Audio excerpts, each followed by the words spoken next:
What's up, everybody? It's Jeffrey Lyles welcoming you to another installment of Lyles Movie Files. Joining me, as always, is a little brother Jayce. Bro Shot, how are you today? Hello! Doing good. Doing good. Good. Lots of stuff have happened, and there's lots of directions to go in.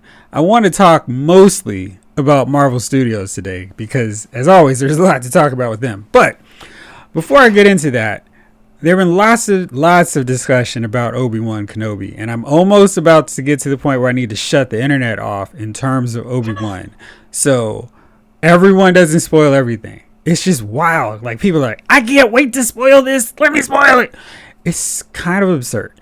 And one thing that made the rounds was that Darth Maul was written out of this season. And it seems like there may be more than one season. There was talk of maybe this isn't just a one-off deal and maybe there's potential for 2 seasons. If so, I say this. Yes, please. And please continue. So, Darth Maul was originally going to be the villain, but then they were like, why don't we just put in Darth Vader? And I'm always of the opinion that Darth Vader, Darth Maul, Darth Vader. So I'm not too upset with it, especially with Hayden Christensen back. Maybe we're going to see some flashbacks to the Clone Wars, which would be awesome. What's your take on this? Are you upset that Maul's not there, knowing where we know where those characters are going to go from Clone Wars and Rebels? I actually am glad they didn't go with Maul, because if they did, then they'd be like, all right, it makes no sense that from Star Wars Rebels that Maul doesn't know where Kenobi is. And that was very much like the crux of like the Maul and Ezra storyline, where they were both trying to figure out, like, one's trying to find out a potential help the Jedi, help the rebellion, one's trying to get to Kenobi looking in this holocron.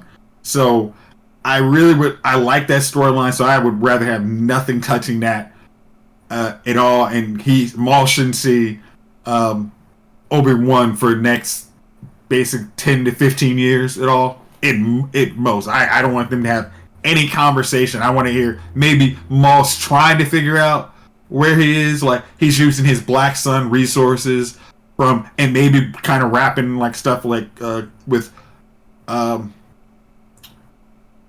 Solo, like kind of like him trying to use his feelers to find him, but never almost use a wrestling touch. They never touch, so I really don't want that to be a thing. So now you raise an interesting point there, because if there's talk about bringing Darth Maul and Obi-Wan, why not just do a Darth Maul series with the Red Sun? And I don't know who the opposition could be. Maybe Solo again. Bring back Alden Ehrenreich. He was good in Solo. That could be fun. Yeah, I don't know. Hopefully we can. I would like to see a Darth Maul Solo series. Not with Han Solo. Just standalone series. Having him, and not so much in the Boba Fett realm. I've been reading a lot of complaints about people who really didn't enjoy Boba Fett because they didn't like this, let's make him a kinder, gentler bounty hunter who's not a bounty hunter. I get that. And I don't think Darth Maul is the kind of character that you need to have a face turn or anti-hero spin. He can just be a straight up villain. So we kind of need a strong good guy. I was about to say face. Good guy to oppose him. That doesn't necessarily need to be a Jedi, because this is the non-Jedi time. But anyway, you need him basically King of Spice and Black Sun gangster. You need like kind of working outside. I mean, almost. And here's the weird thing about Maul is he's got to work outside of the law, but he's also got to work into the point where Palpatine doesn't know he's alive still. Because as we know from Rebels, if Palpatine sees him, he will take that dude down. So he does not have. He's got to work out. And that's kind of where I would worry about a series, because it's like, don't make him sympathetic. He's a crook. He's a bad guy. And if you try to make him like, I'm not as bad as Palpatine, you need kind of real shade to do it justice. And that's why when he's talking to Ezra in Rebels, you're like, this dude is still shady. Like, why would we buy him? And he's got to play that very well. And I think just leaving Maul alone until Rebels is the best way to go. So that's it for Star Wars. Also, some sad news from the MCU. William Hurt, who played General Thunderbolt Ross, died Sunday at 71, or was that Saturday? He died over the weekend. And it was so interesting because it's like, oh man, he won an Oscar for something I totally didn't even know. But it's cool seeing how an actor who had such a presence in the 70s resonate with modern audiences just for appearing in those silly comic book movies. Yeah, I mean, I hate to say it's like, as much as some of these people hate on these established actors coming into Marvel movies, it's like, do you understand how much it brings them to a new audience and they appreciate their work so much? And then they're like, and then, you know, it's like, oh, I remember, like, I mean, not Dame, I was gonna say Dame Judi Dench, but what was the lady from Fast and Furious? My brain's Helen Mirren. Yeah, and it's like her, and she's gonna be in Shazam. Oh, that is cool. Like, it's like, hey, get your paycheck, get an extra couple paychecks. You know, you don't have to live on. I used to be a star. I used to have movies that people went to see, and now you can be like, nah, yeah, I was in a blockbuster last week. Yeah, I'm good. Thanks. Yeah, and they paid me. Samuel Jackson was talking about the directors who are hating on comic book movies and like, well, nobody goes to see your movies. And I thought that was great because he's like, I don't care. And, you know, granted, Sam doesn't say no to movies, but I like the fact that he's just like, why are y'all taking it so serious? So since we're introducing Sam, and we'll talk about the one MCU project that's not coming out this year, let's talk about Secret Invasion. It's slated for next year, and I'm hyped about this in large part because I just watched Earth's Mightiest Heroes and watched how well they did that. We're going to talk about that in detail later because I'm started back with season 1 for us to go with our deep dive on Avengers Earth's Mightiest Heroes. But anyway, they've confirmed so far that War Machine Rhodey is going to be on the show one way or the other, and so is Martin Freeman, who plays Everett Ross from the Black Panther series. This is exciting. I can't wait to see how many characters they pepper through Secret Invasion. And I hope it is a lot of characters that we're familiar with. And some who are Skrulls and some who are just, the actual characters. And I wonder if this would provide them an opportunity like Marvel had. And I feel like they just didn't take advantage of it despite the walking death factory that's modern comic books. To bring back a character that's dead. And like, that was a Skrull. I'm here and I'm alive. I don't know what happened. I've been captured by this alien race for 10 years. Who's Thanos? I was gonna say, I mean, it is. I mean, let's be honest. We want Quicksilver back. Like, just that's the easy one. That would be great if we could have him come back and be like, because. Of course, we should have seen him turn into a Skrull after all those bullets that killed the speedster. Killed him, but he would be a really good candidate just because he would have so much wide open space to navigate as a character. Well, I'll give you some comic book writing here. So when he actually got shot, Nick Fury was there. See where I'm going? The shield actually pulls his body. Because they actually know what the Skrulls are like. So they pull him and then throw another dead body, just, put him in the outfit, do some, they put the mask on him. Quicksilver's gone. Quicksilver is gone. So let's see, what other dead characters would work? Aunt May? I don't want too many. That's the one thing. I want, to put it blunt, I want dead to be dead in some sense. But stupid ones like Josh Whedon killed characters but make no sense. I want that erased. Everybody else's death in the MCU has had a purpose. So I'm like, blow our mind and have it be Gamora. That would be great. Who? Gamora. Because she hit the ground. We didn't really see Gamora's body. I know they're not going too far off with the let's bring in every superhero. But she would be an ideal one because we never see a close up of Gamora landing on Vormir's surface. They could also do a mind twist and have Black Widow show up in the series, but she could be a Skrull. Yeah, I think she has to be a Skrull. I mean, if there ever was one to be a Skrull, it would be her. And then it's like has everybody kind of well, Nat wasn't dead? No. Oh my gosh, that was a Skrull. Oh my gosh, how did you guys... Oh, I'm so sorry.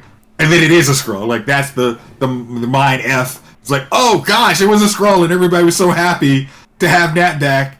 But Clint was kind of maybe... He's like, wait, I don't know. Like, maybe have Clint be the one who's like, I think it's Nat. I see it's Nat. But I didn't... Sun's not tracking right. Mysterio would be another one that would be fun. Who? Mysterio. Just because I didn't like the fact that we killed off Mysterio. Just because he was such a cool villain. And he got the gotcha, Peter. So I would like to see him back just so they could have the Sinister Six come back again. Well, I mean, that's here, and this is there's a great thing about Doctor Strange 2. It is the possibility. Hold on. Don't go there. We're going to go to... Yeah, we're going to get to But, yeah, okay. So, when we go back to Secret Invasion, I think this gives them a whole lot... This is like a fun TV show that I think they can play around with a whole lot because we've been introduced to the Skrulls, and we kind of know that there's not like kind of hijinks, but they're, especially if you're going to have like the militarized faction of them, you could definitely play around with the MCU characters.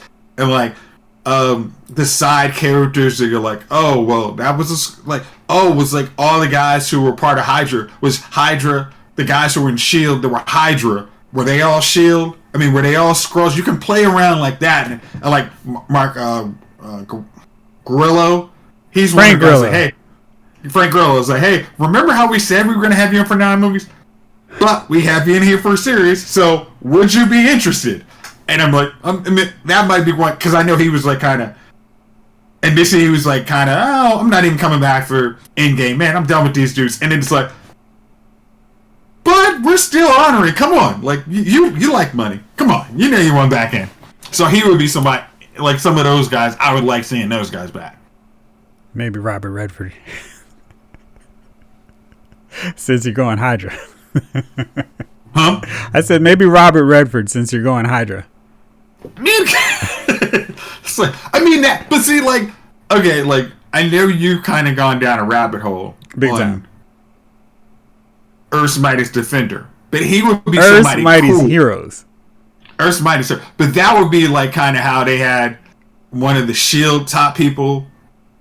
He would be somebody really cool to be a Skrull and be like, I've been off world for like 5 years.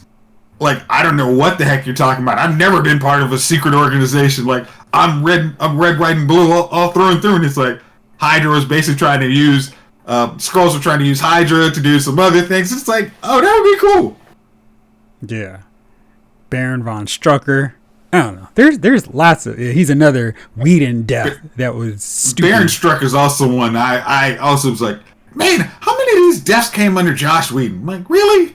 Come on, man. Baron Strucker should have been like cool Hydra for like seasons on Marvel's Agents of S.H.I.E.L.D. and a bigger villain. Now I've got you. My number one choice. No, 2. Trip and Ward. Bring them back from Agents of S.H.I.E.L.D. Have them been Skrulls and then have them show up here. That would be great. Like have Ward actually be a S.H.I.E.L.D. agent who was never Hydra, who was a Skrull who was Hydra, and Ward being the face that whole time. It's like, and Trip die. I mean, it actually works really good because it's like Trip dies on accident, not trying to save them, right. And it's like, oh wow, and then you bring back Trip's like, again, I've been on the spaceship, like I never even, I was trying to hang out with y'all, but yeah, and Trip was frozen in place. Puerto Rico, yeah, I got abducted, and we're cool because Trip was frozen in place, so he was not able to turn into a Skrull, and Ward was off planet and became a alien hive, which could also play into a Skrull thing because the Skrull could change its appearance. Bringing Agents of S.H.I.E.L.D. back, baby. Like, but Trip disintegrates once he gets touched, so you would never see that he's not a Skrull. So, like that's it's like those are my like.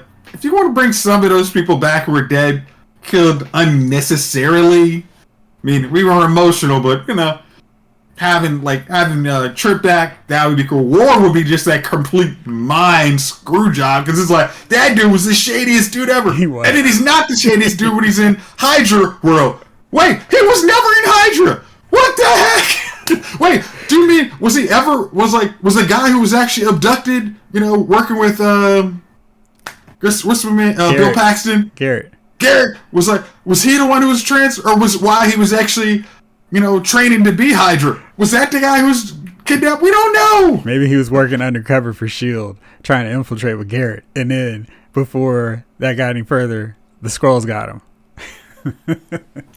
Okay. Come on, Marlon. Listen, we got some ideas here. Come on. I went in on the show. I've got a list of about 30 people we could bring back here. It all makes sense. I mean, I'm sure, like, some of these guys, even if you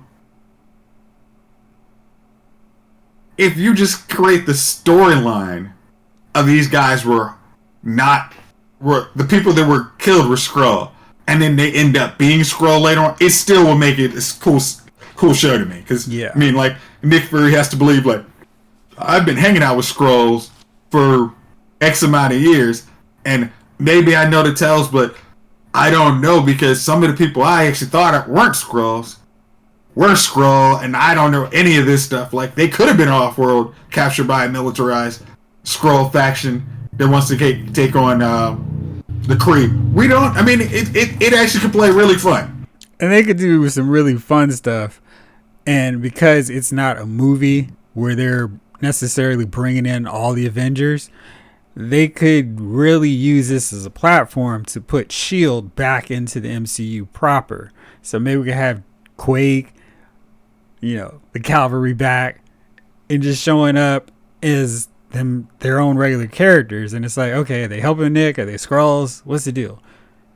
And that way they can keep the budget kind of low without having to be like, where's Captain America? Who would be amazing to have a random Chris Evans cameo. Hey guys, Cap? Yeah, I mean, it's kind of funny. I think Agents of S.H.I.E.L.D. is probably the better place to mine characters from, and I know that's why I'm harping on it. It's because I think that's the cheaper way to go, because it's like, Quake, really, I mean, heck, I just finished, I'm watching Smallville. Like, she's like 2002 Clark powers at best. It's like just a little CGI, some quaking, and we're good to go. She flies over there. You use the harness, and she flies that way. It's cheap. Clearly, have no problems with MCU shows, so the budget's not a problem. It's a non-factor. Yeah, but I mean, you those are the guys you can have.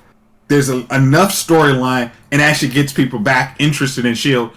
And then you can, because how Agents of S.H.I.E.L.D. ended, it's like there's a whole team of S.H.I.E.L.D. agents that are out in the world. Yeah, who could just come back. I mean, they're off planet, so who knows what they're up to? You could make all of them Kree. I mean, you can make them all Skrull. So yeah, it could be. I think it would be really fun if they bring Agents of S.H.I.E.L.D. back using Secret Invasion. And another thing that I'm really enjoying is the fact that they're keeping Don Cheadle's War Machine so integral to this Phase 4. He had that appearance in The Falcon and the Winter Soldier, really helped Falcon kind of think things over.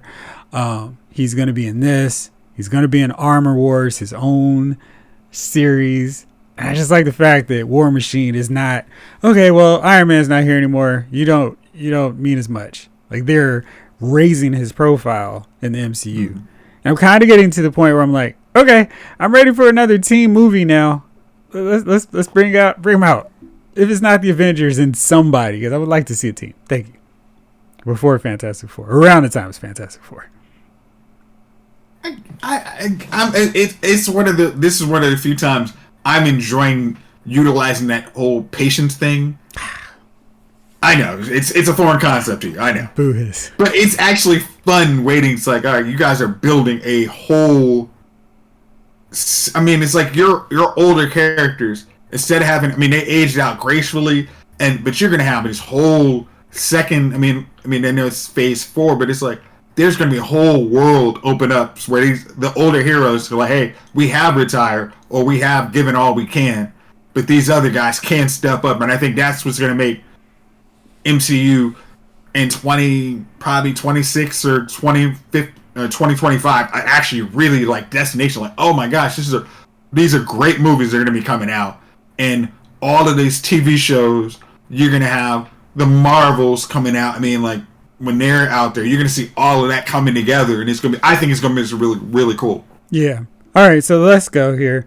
March 30th is our next one, Moon Knight. And everything I've seen from Moon Knight looks really interesting, fascinating. I do think his costume's a little busy, but it's the kind of busy like I thought Visions was, where in action I won't care as much.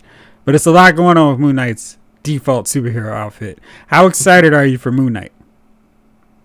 Moon Knight, a weird thing is, like, I have probably seen almost if there's been like a Doctor Strange trailer, I've been on that. Moon Knight, and Sunday Night we're gonna be talking about later on. Moon Knight is one I haven't seen that much of. I don't know if it's like my algorithms aren't catching that many Moon Knight trailers, other than the one the last one I saw was the one from the Super Bowl, and I have not seen anything else. But I was already intrigued. I'm like, okay, y'all got another Marvel show? I'm jumping on board. Y'all haven't led me astray yet, so I'm on. Yeah, and Oscar Isaac deserves a better Marvel movie or project than that lame duck X-Men Apocalypse. X-Men Apocalypse was awful, and he deserves a better film than that. So I'm glad he gets his second chance, much like Ryan Reynolds, to actually have a good character in the MCU. Yeah, I think this is one he can actually grow with versus that, non-Apocalypse. The only time he was actually Apocalypse was in some Professor X dream or some mess. No, they had him in the costume. It was just a bad movie. He really looked like a Power Rangers villain. It's like, or the fact that his whole horsemen were basically a bunch of X-Men rejects. I really appreciate Fox ruining so many good classic X-Men stories. So Kevin Feige has to be like, what could I do? These suckers have ruined so much stuff. All right, so then we've got Doctor Strange and the Multiverse of Madness coming out May 6th. And you have been excited about this one. I've been excited about this one. Everything they're showing with this movie looks like it's going to be off the walls, bonkers, crazy ridiculous, and whatever. What's your take on this? What's your excitement level on here? See, I know this is one of the few movies I know I have to like. Far From Home, I had to like, okay, come on, bring your expectations down. You can't go as high as you are because you think, everything is possible. I mean, but the actual fun thing is everything was possible and they put it in the daggone movie, which was awesome. This is one that has so many. It has the realm of possibility in this one is maddening. And I'm trying to like, okay, you could. I mean, it's like, did we hear Patrick Stewart's voice? Definitely sounded like it. And they're doing the same job of being non-committal and saying no, like they were for Tobey Maguire and Andrew Garfield in Spider-Man. Mm-hmm. And No Way Home. And it was one of those deals where it's like, okay, you guys could throw in the Illuminati, and why not? Because you can. It's on the table. You could do it. And, maybe it's all the Fox characters and Anson Mount from Inhumans as Black Bolt. I mean, and yes, I know I'm doing this, and it's probably not going to happen. But they could also have an Illuminati version of Black Panther. Yeah, because you could just be in a suit and not say anything. So there's lots of fun possibilities for that. Then we've got zombies from What If. How do you have zombie Doctor Strange? I'm just like, come on, man. Like, y'all, you're bringing heartless Doctor Strange out. You're bringing, zombies. We don't know what the constraint of this movie is. I think that's why our imagination is just out here. We don't know what they can do. And it's like, we know the multiverse has been discussed. in a previous movie. So it's like, and we've seen what the multiverse brings. Hello, DC. And all of the possibilities are there. It's just like, oh, that trash property on Fox? Yeah, we can rehabilitate that. Like, oh, do we leak an apocalypse that doesn't look like, a Power Ranger? Yeah, we can do that. Like, we can do we bring the X-Men back? Do we bring the Fantastic Four? All of it, we want it all in this one movie, and Wanda, our hero, can make it all happen. Yeah, or is she the villain? Who knows? So that one I'm really excited about. And we got our very first trailer for Ms. Marvel, which is dropping June 8th. It looked really good. I'm excited about this show because this is our first younger hero besides Peter Parker. And, it's a different side of life. I really love the fact that we showed the Moss scene with them praying. I thought that was cool. Just because it's just like, hey, this is something different, and we're going to celebrate the difference, not just act like, okay, well, yeah, she's Muslim. But actually cater and spotlight that part of her character, which is a really important part of her character. I was trying to think how many other Muslim superheroes there are in Marvel and DC. And I came with her and Simon Bass. I was like, it's her and Simon. That's it. That's all I can think of. Like, I hate to say that. I'm like, and that's in, and I'm like, oh, and that's just like, yeah, comic books. And I mean, like, you could, if you want to be expansive, you could go, Violet from Young Justice, but you didn't have her in the season yet. Yeah, because I mean, and I'm sure there's probably more, but the highest profile in Simon's case, because he's barely around, but that's it. It's not a whole lot, and that's definitely something that Marvel and DC need to work on as much as they do some other minorities. All right, so both looking forward to Ms. Marvel, and the soundtrack theme for it, much like Moon Knight, was perfect. Like, yes, I'm blinded by the lights. It's great. I guess they got to deal with the weekend just to do some cool stuff. So good deal there. Yeah, that's a licensed track. They got money. They'll be fine. Yeah, they're not worried.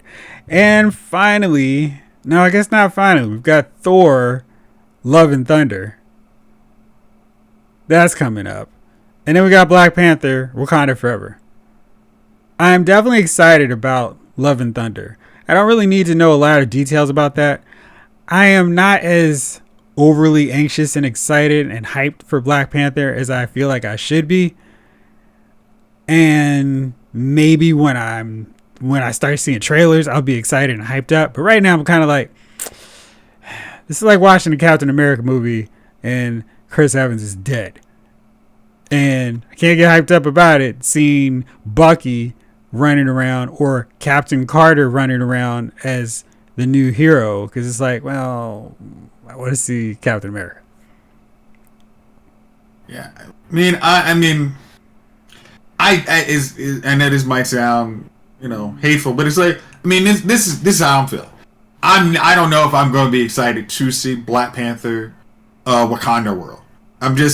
I feel like not recasting T'Challa is a giant mistake, and I don't really care what it is. I think there's like we said, I know we said this many a podcast ago, there's too many stories left on the table, I think. Or at least they have a proper handoff, like how Hawkeye transferred Hawkeye to Kate Bishop. Like, just that handoff, I think would do wonders for me, for my excitement. I mean, I'm not gonna say excitement, but it was like, let's if this is how it's got to be, let's do it this way. But to be with to basically have Black Panther World without Black Panther, just it doesn't fill me with a whole bunch of excitement. Yeah, so we'll see how that goes. But I'm just not as thrilled about that as I want to be. So Nicolas Cage is making promotional rounds, and he's been asked a lot of comic book questions lately. One of which was what Batman villain he'd like to play if he were part of the Batman universe, and his answer was interesting. He said Egghead. I love Nicolas Cage's just random, wild, deep love of comic books where he can go with Egghead and be like, yep, that's who I want to play. But he was also asked about Ghost Rider, and he said he hadn't been contacted by Marvel about reprising his role as Johnny Blaze. And I know it's kind of fun to beat up on Nick Cage for his performances sometimes, but I thought he was fine in Ghost Rider. And again, it was that pre-Iron Man phase of movies where the expectations weren't that high. But I thought the movie was fine for a pre-Iron Man superhero movie.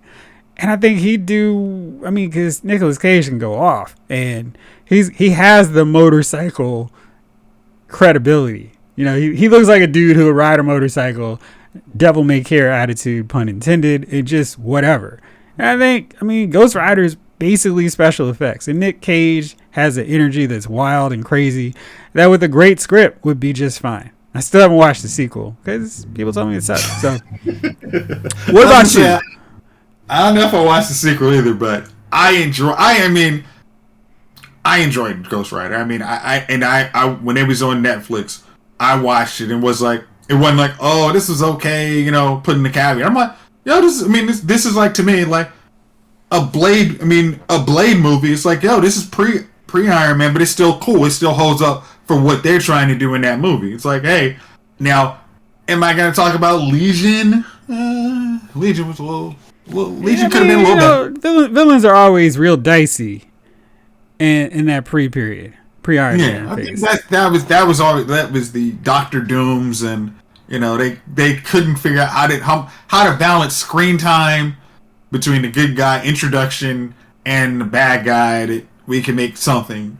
You know, if we don't have 2 or 3 movies. Their deal was using Batman as the Bible for their superhero movies, and Joker had just as much screen time as, if not more, than Batman. But that was because they wrote it in a way to showcase Jack Nicholson, and it's like, well, of course you do it that way. And Batman doesn't need to be front and center of that movie, and that's why Batman Returns is so good, because it's like, okay, let's do it totally different and make him the center of his movie along with these 3 villains. But they all use that, like, all right, we've got to give the villain 40 to 50% of the screen time, and he's going to be really charismatic and fun and all this stuff. It's like, no, not everybody's Jack Nicholson's Joker. You can't do that. Give him 20% and just let it ride, because that's really what doomed the Fantastic Four movie, because Julian McMichael, was that his name? Julian McMahon. That was his name. Not good. And the way they wrote his Doctor Doom sucked. It's funny because when I'm starting work, I'll sometimes have Charmed on, and I'm like, I understand the look of this guy, and you thought, yo, this is a guy who could look like, pre-starring Doctor Doom. But Doctor Doom, his backstory and how he gets in the mask is cool, but you trying to sandwich that in and not almost like a flashback, really, that didn't work in Fantastic Four, and, trying to make him more charismatic than he probably is. Dr. Doom spitting one-liners was just a horrible idea. I mean, that was on them. The worst. Doom, I mean, like, Earth's mightiest hero. Doom can't be bothered. I love his portrayal. Like, what are you doing in here, Tony Stark? Get out of here. Bye. Oh, that thing I was trying to find about those. Yeah, get out. I'm done with y'all. He was. They handled him so great in that and the second season of the Fantastic Four cartoon, where I just felt like this is Doctor Doom. If we just get that take on him on the big screen, wherever he shows up, it's going to be great. And yeah, I mean, I know the inclination is he can't be in the Fantastic Four because those Fox movies trashed the legacy of him on screen. But maybe he could show up as a character in the background, making moves before his big appearance somewhere. I mean, hey, there's a movie coming out and made it. Nobody, he dabbles a little bit in sorcery, so, Possibly. All right, last thing here. The Netflix Marvel shows have been categorized on Disney Plus as the Defender Saga, so you can check all of them out, which then leads me to my Dummy of the Week, which I'm going to go before you because this just works this way. And wait, you are changing it up this week. Oh gosh. I literally am mixing it up. I'm doing something different. So, of course, now I'm trying to get this. All right. The Parents Television Council had some thoughts about Netflix shows coming on Disney Plus.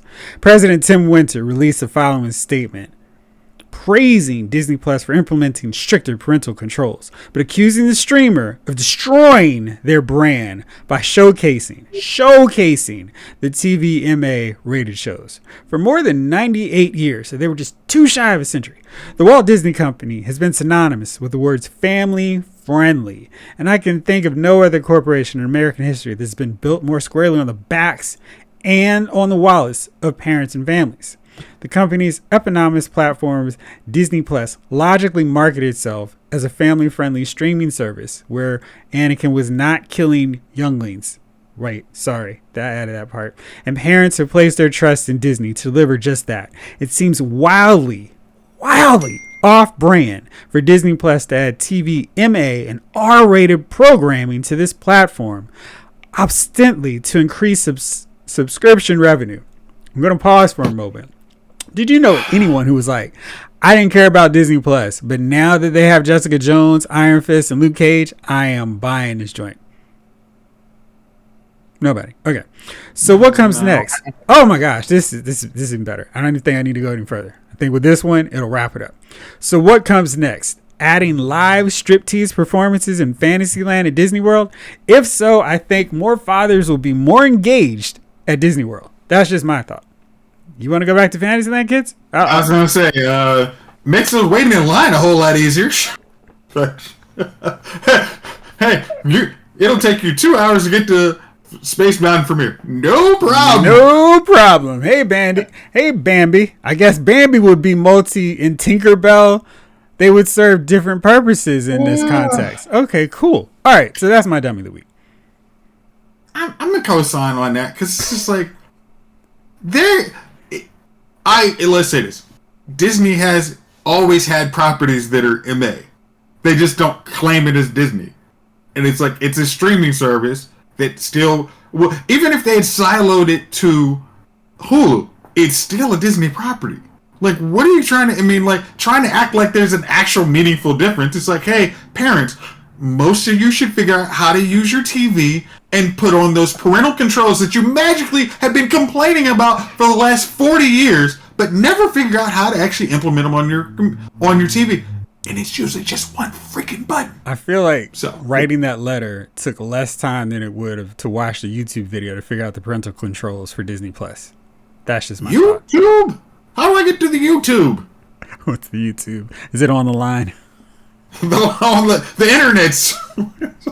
So yes, well that's it. Thank you as always, little bro. It's time for some Married at First Sight excitement, although we will not have any dabbing of the eyes with Alyssa gone.